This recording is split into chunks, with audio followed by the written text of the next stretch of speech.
Hello everyone. In this video we will see how to create and display linked list. पिछले class में हम लोग ने link list को क्रिएट किया था। हम लोग ने देखा था कि अगर मुझे लिंक लिस्ट क्रिएट करना है तो मुझे नोड बनाना पड़ेगा। देन आफ्टर दैट मुझे देखना पड़ेगा कि वो पहला नोड है। अगर पहला नोड है तो मुझे हेड और टेल को एक जगह पॉइंट कराना पड़ेगा, और अगर दूसरा तीसरा इस तरह करके नोड है तो मैं ये काम करूंगा।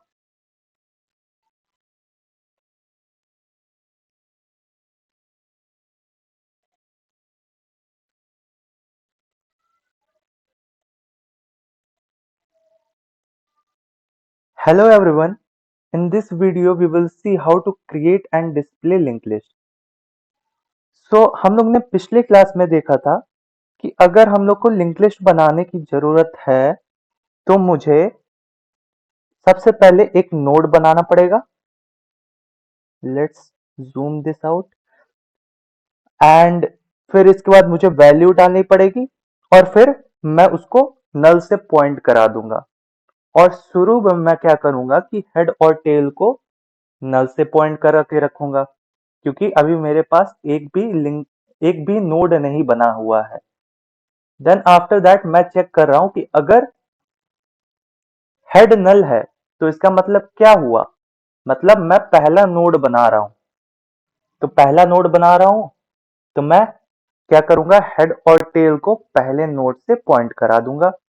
एल्स अगर ये अदर नोड है अदर नोड है पहले नोड के अलावा, तो एल्स पार्ट में जाएगा, इफ में नहीं जाएगा, एल्स में जाएगा। और फिर हम लोग ये ऑपरेशन कर रहे थे, पिछले वीडियो में हम लोग ने देखा।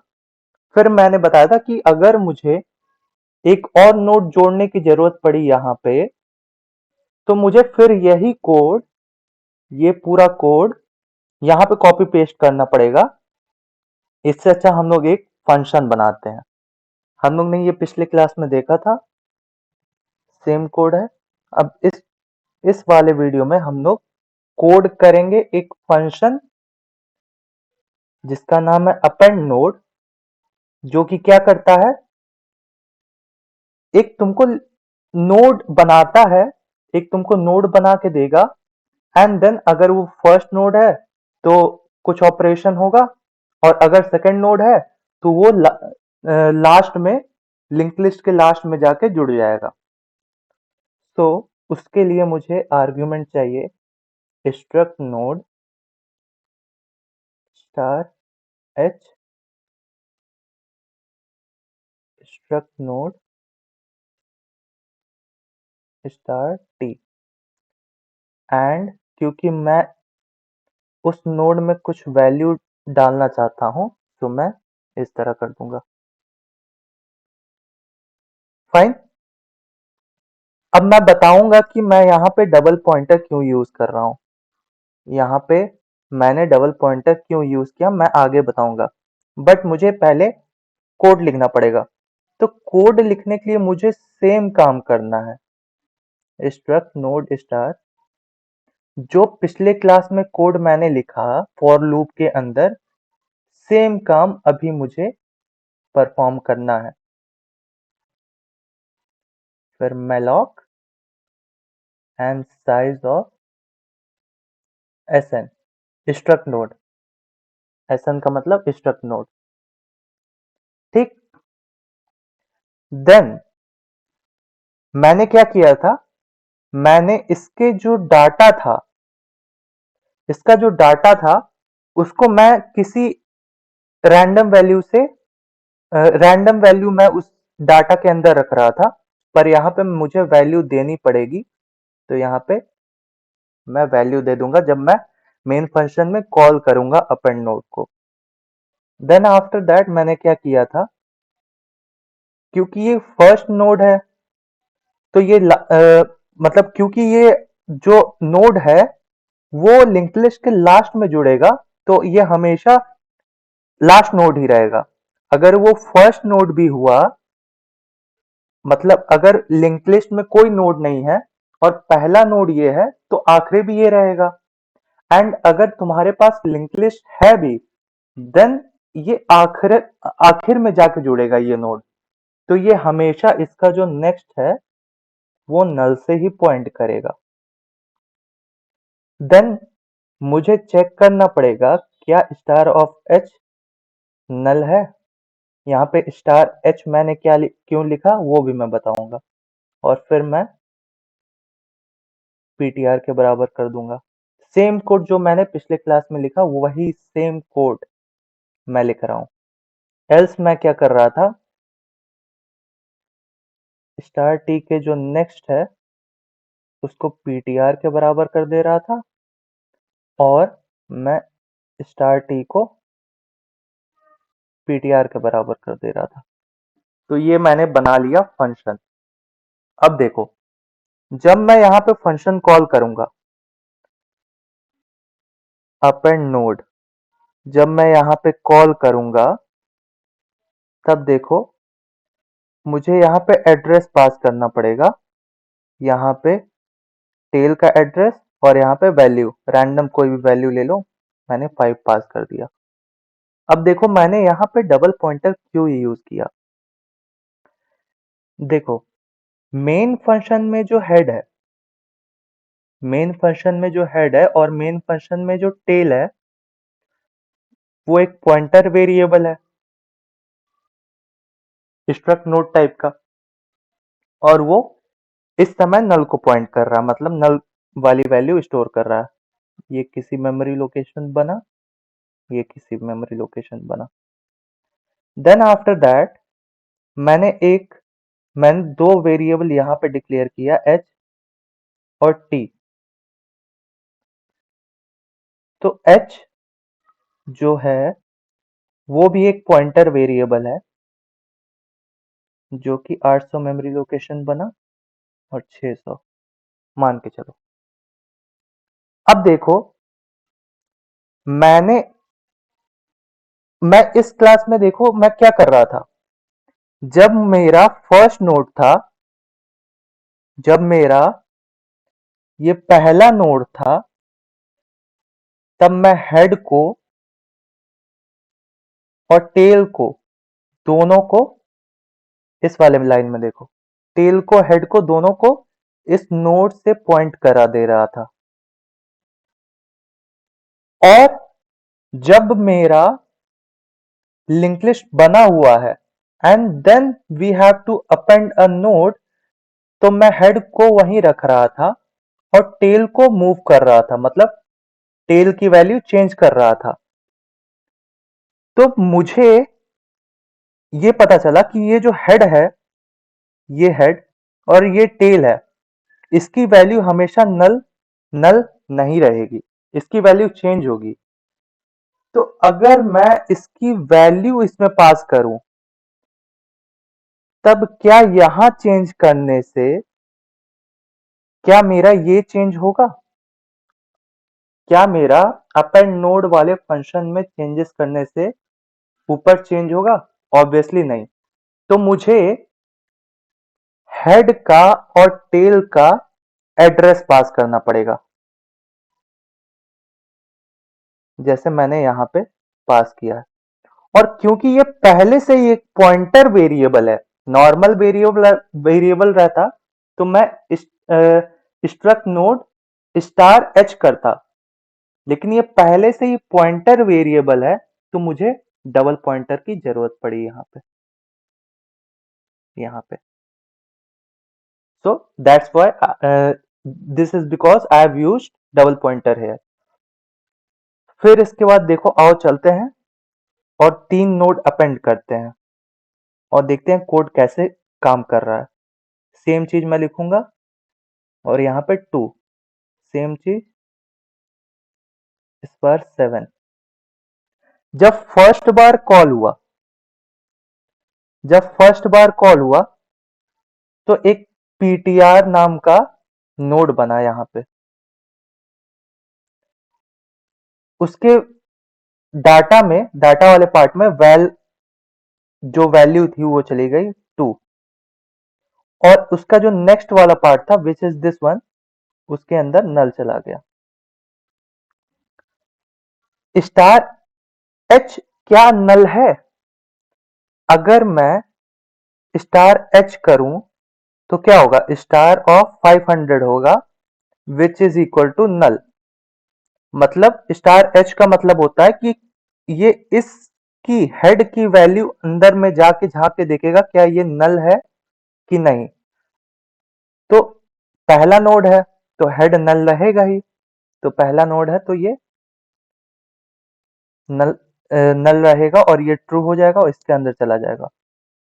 और स्टार एच और स्टार टी करोगे तो ये टेल को और हेड को, जो कि मेन फंक्शन के अंदर है, उसको रेफर करेगा। तो हेड यहां पे पॉइंट करेगा, टेल यहां पे पॉइंट करेगा। देन आफ्टर दैट अगर मैं सेकंड नोड ऐड करूं तो क्या होगा? मान के चलो किसी 200 मेमोरी लोकेशन बना, तो इस बार क्या होगा? इफ वाले पार्ट में नहीं जाएगा क्योंकि हेड के अंदर, इस हेड के अंदर इसकी पीटीआर की वैल्यू है। और मैंने जब दूसरा नोड बनाया तो पीटीआर अब ये हो गया, ये एल्स वाले पार्ट में गया। स्टार टी का नेक्स्ट, स्टार टी किसको रेफर कर रहा है? टेल को। टेल का नेक्स्ट ये रहा, ये है, उसको पीटीआर के बराबर कर दो, तो 200 कर दिया। अब ये कनेक्टेड हो गया। सॉरी, मैं यहाँ पे वैल्यू देना भूल गया था, यहाँ 2 और यहाँ नल। देन आफ्टर दैट मैंने तीसरा नोड बनाया, यहाँ पे। अब पीटीआर यहाँ पे आ गया एंड देन मैंने उसकी वैल्यू सेट की, डाटा सेट किया और उसके अंदर नल कर दिया और किसी मेमोरी लोकेशन बना 300 पे मान के चलो। और फिर इसके बाद मैंने क्या किया, देखा क्या कि स्टार एच क्या नल है? तो ऑब्वियसली स्टार एच नल नहीं है, तो एल्स वाले पार्ट में जाएगा और ये टेल अभी यहां पॉइंट करेगा, मतलब पहले होता। सॉरी, मैं भूल गया था ये। ठीक, तो स्टार एच नल नहीं है तो एल्स वाले पार्ट में गया। फिर स्टार टी का नेक्स्ट, स्टार टी किसको रेफर कर रहा है? टेल को। टेल का नेक्स्ट, तो टेल का नेक्स्ट ये रहा। अब यहाँ पे 300 आ जाएगा एंड, और इस वाले लाइन में star T equal to PTR, तो टेल अब यहाँ पे आ जाएगा। तो मुझे मेन फंक्शन के हेड में और टेल में चेंजेस करने थे, इस वजह से मैंने डबल पॉइंटर का यूज किया। Okay, so now we will see how to display linked list, and I have made a linked list here, you can see. So to display linked list, we will create a function void display, क्योंकि मैं नहीं चाहता अगर मुझे बार बार link list को display करने की जरूरत पड़े तो मैं बार बार सेम कोड को रिपीट करूं। तो देखो, अगर मुझे लिंक लिस्ट को डिस्प्ले करना तो मुझे कम से कम फर्स्ट नोड का एड्रेस तो पता रहना चाहिए। अगर मुझे फर्स्ट नोड का एड्रेस पता है तो मैं फर्स्ट नोड का डाटा पता कर सकता हूँ। फिर मैं फर्स्ट नोड के जो नेक्स्ट पॉइंटर है, जो कि ये है, उससे मैं नेक्स्ट नोड का एड्रेस पता कर सकता हूँ और मैं नेक्स्ट नोड पे जाकर नेक्स्ट नोड का डाटा प्रिंट कर सकता हूँ।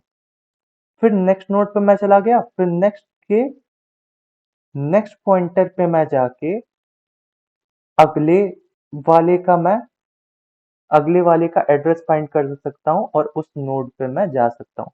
तो मुझे कम से कम फर्स्ट नोड का एड्रेस तो पता रहना चाहिए। फर्स्ट नोड का एड्रेस किसने रखा है? हेड ने रखा है। अब देखो, यहाँ पे मैं लिखूंगा स्ट्रक्ट नोड स्टार एच। अब ऊपर मैंने डबल पॉइंटर लिया था क्योंकि मुझे हेड में चेंजेस करने थे। मान के चलो ये हेड है मेरा, जो कि 300 मेमोरी लोकेशन बना, और अभी हेड 50 को 50 जो कि एड्रेस ही है उसको स्टोर कर रहा है, और एच यहाँ पे पिछली बार मुझे इसमें चेंजेस करनी थी, इस वजह से मैंने इसका एड्रेस यहाँ पे रखा था। लेकिन अब मुझे सिर्फ और सिर्फ डिस्प्ले करना है। मुझे चेंजेस हेड ऐसा नहीं है कि हेड मूव कर जाएगा, हेड की वैल्यू चेंज हो जाएगी। तो इस वजह से मुझे यहाँ पे अगर इसकी वैल्यू 50 यहाँ पे मुझे मिल गई तो फिर इसके बाद मेरा काम चल जाएगा। तो मैं क्या करूँगा, इसलिए मैं यहाँ पे एक सिंगल पॉइंटर बनाऊँगा स्ट्रक्ट नोड टाइप का। सिंगल पॉइंटर वेरिएबल मैंने बनाया स्ट्रक्ट नोड टाइप का। देन आफ्टर दैट सबसे पहले मैं क्या करूँगा, मैं मुझे h मिल गया जो कि h भी अब 50 स्टोर कर रहा है। तो मैं क्या करूँगा, प्रिंट कर दूँगा सबसे पहले h का जो डाटा है। अभी मैं ये रफ कोड लिख रहा हूँ। फिर मैं क्या करूँगा, h की वैल्यू h को मूव कर दूँगा h के नेक्स्ट से, मतलब h इक्वल टू h का नेक्स्ट।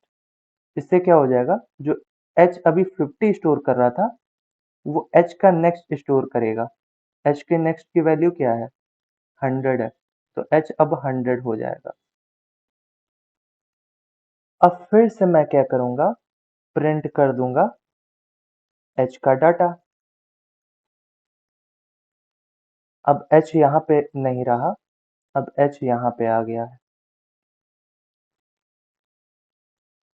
फिर से मैं क्या करूँगा, h इक्वल टू h का नेक्स्ट कर दूँगा, तो क्या होगा, फिर से अब h यहाँ नहीं रहेगा, अब h यहाँ चला आएगा। और फिर से मैं क्या करूँगा, प्रिंट कर दूँगा h का डाटा। मैं h का डाटा को प्रिंट कर दिया। अब मैं फिर से अगर h इक्वल टू h का नेक्स्ट करूँ, तो अब मुझे पता चला कि अब तो मैं नल पे पहुँच गया हूँ। और याद रखना यहाँ पे ये वैल्यू हेड की कॉपी हो रही है। हेड के अंदर जो वैल्यू है वो कॉपी हो रही है। तो h को मूव करने से हेड चेंज नहीं हो रहा है। अगर मैं यहाँ पे डबल पॉइंटर लगाता यहाँ पे और फिर इसके बाद मैं एड्रेस पास कर देता हेड का, देन हेड हेड भी मूव कर जाता, लेकिन यहाँ पे सिर्फ h मूव करेगा। तो अब जैसे ही h इक्वल टू h का नेक्स्ट किया तो h नल हो गया। तो मुझे पता चला अब मुझे रुक जाना है, अब मुझे डाटा को प्रिंट नहीं करना है। अब सेम चीज यहाँ पे देखो, मैं रिपीट कर रहा हूँ। मैं प्रिंट कर रहा हूँ h के डाटा को, फिर h को बढ़ा दे रहा हूँ, फिर प्रिंट कर रहा हूँ h के डाटा को, फिर h को बढ़ा दे रहा हूँ। तो इससे बेटर तरीका ये है कि मैं इसके जगह क्या करूँ, मैं इसके जगह मैं लूप लगा दूँ।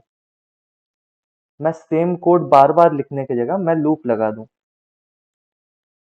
और मैं सबसे पहले क्या कर रहा हूँ, मैं सबसे पहले क्या कर रहा हूँ कि मैं h के डाटा को प्रिंट कर रहा हूँ एंड देन h को मूव कर दे रहा हूँ।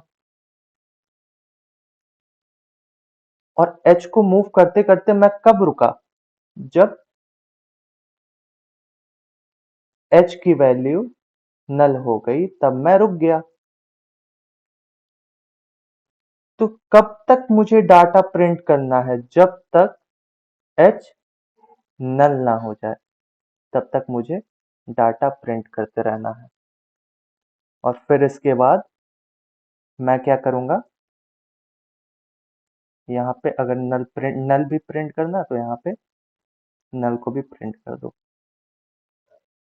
तो this was code of display function. अगर इसको मैं अच्छे से लिखूं तो वो इस तरह से रहेगा, डिस्प्ले और यहाँ पे स्ट्रक्ट नोड एच